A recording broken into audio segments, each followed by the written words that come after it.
실패해서 배운다. 이 말은 교과서적이고 진부하기까지 하다.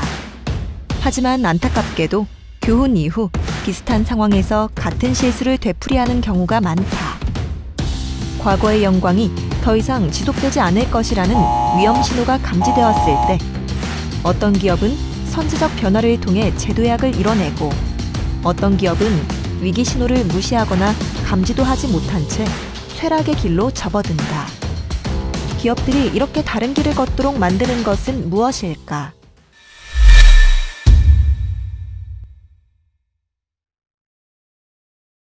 (1998년) 핀란드 기술기업 노키아는 4,100만 대의 단말기를 판매하며 휴대전화 생산과 판매에서 모토로라를 추월해 세계 최고의 기업이 되었다. 2001년에 노키아는 세계 최초로 카메라가 장착된 휴대전화를 만들었고 노키아의 상승세는 영원히 지속될 것처럼 보였다. 그러나 2007년 애플의 아이폰 등장과 함께 노키아의 성장은 막을 내렸다. 그들의 몰락은 편협성과 오만의 문제였어요. 최고 경영진들은 애플을 중요하게 생각하지 않았고 생존력 있는 경쟁자로 생각하지 않았거든요.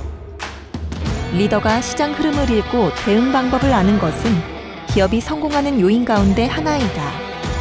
문제는 시장을 읽는 법을 이미 알기 때문에 편안하게 앉아서 동일한 방법을 계속 사용할 수 있다고 생각할 때 발생한다. 노키아에는 분명 똑똑한 사람들이 많이 있었다. 이들은 무슨 일이 벌어지고 있는지 알았지만 어떤 이유에서인지 아무것도 하지 않았다. 변화를 가로막은 것은 바로 문화였다. 전략이 수준 이하라는 것을 깨달았을 때는 이미 늦었다. 변화의 동력을 잃어버린 것. 이것이 실패의 치명적 원인이었다.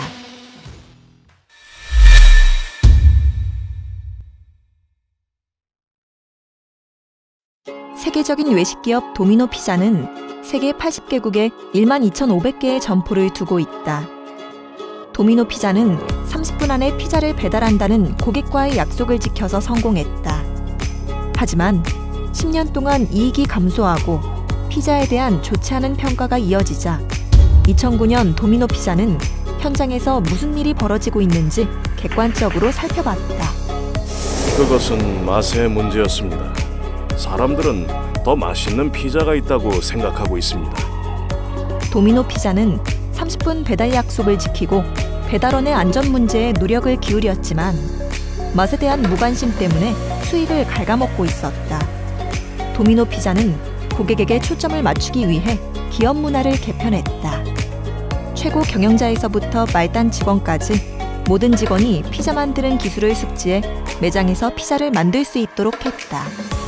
이런 변화는 2010년 패트릭 도일이 최고 경영자로 취임하며 실행됐고 현재까지 이어지고 있다. 도미노 피자는 상상도 할 수 없는 일을 시작했다. 신속한 배달을 강조하는 모든 광고를 폐지하고 맛을 강조하는 광고 시리즈를 만든 것이다. 이런 회색 노력은 성공적이었고 현재 도미노 피자의 실적은 상당히 양호하다. 실제 도미노 피자의 주가는 2017년 초를 기준으로 $9에서 $180로 상승하면서 아마존, 애플, 페이스북, 그리고 구글보다 더 좋은 성과를 냈다. 이것은 위기 신호를 인지한 경영진이 경고에 대처한 덕분이다. 이로써 도미노 피자는 상품과 기술 향상에 꾸준한 투자를 할 수 있는 충분한 판돈, 즉 은행 잔고를 확보하게 되었다.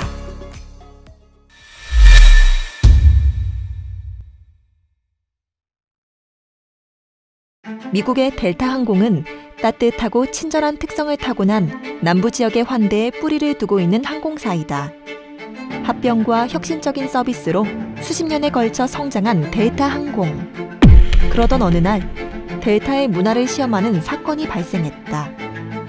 2001년 9.11 테러는 항공산업에 큰 충격을 가져왔고 델타 항공은 재정적 어려움에 빠졌다.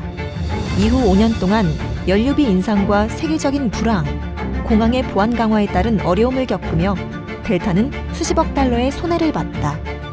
2004년 파산 신청을 해야 한다고 강력하게 건의하고 회사를 떠난 에드워드 바스티안 수석 부사장.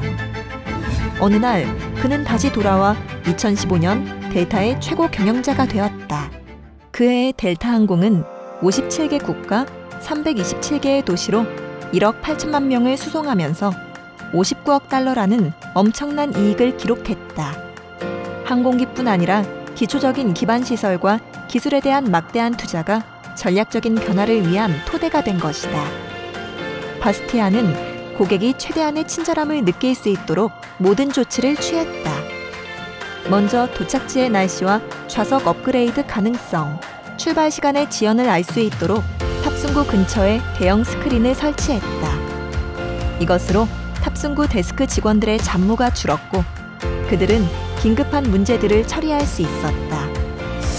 오랜 과정을 거쳤지만 현재 고객에게 제공하는 서비스는 다른 항공사보다 월등합니다. 저는 델타 항공에서 가장 중요한 것은 직원의 행복이라고 말하고 싶습니다. 직원에게 더 잘해줄수록 직원도 그만큼 더 고객을 잘 보살필 테니까요. 단순한 전제이지만 이것은 델타 항공 역사의 DNA가 들어있는 문화다. 바스티아는 이런 문화를 위해 경영진이 창구에서 일하는 직원들의 현장 경험을 듣고 개선 방안을 찾는 디벨롭먼트 시리즈라는 행사와 창의적 계획들을 추진했다. 놀라운 것은 델타 항공이 가장 심각한 재정적 어려움에 빠졌던 파산기간 직후부터 이러한 프로그램을 시작했다는 것이다. 경영진이 임금 삭감과 정리해고로 이어진 허술한 관리 감독에 대한 책임을 인정했고 이는 직원들과 경영진 사이의 연대와 열정을 다시 불러일으켰다. 나아가 델타는 직원의 업무나 노력이 금전적 보상과 직접적인 관계가 있다는 것을 분명히 했고 이익을 공유하기로 결정했다. 2015년 델타 항공은 약 1조 7천억 원의 이익을 직원들과 나눠 가졌다. 이것은 항공산업뿐만 아니라 미국 역사에서 최대 규모의 이익 공유였다. 이익 분배 프로그램을 실시한 결과 8만 명의 직원이 열심히 일한 대가로 21%의 상여금을 받았다. 회사는 직원들을 잘 돌봐주고 직원들은 고객에게 최고의 서비스를 제공하며 회사를 소중하게 생각한다.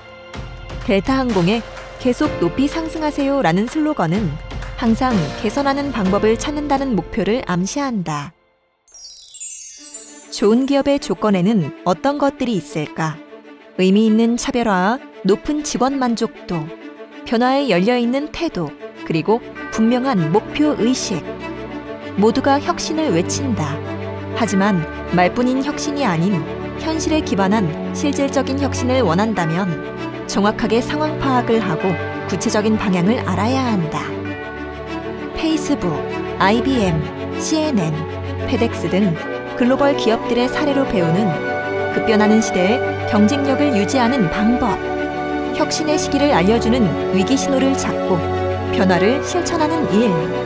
지금 미래의 경로를 설정해야 한다.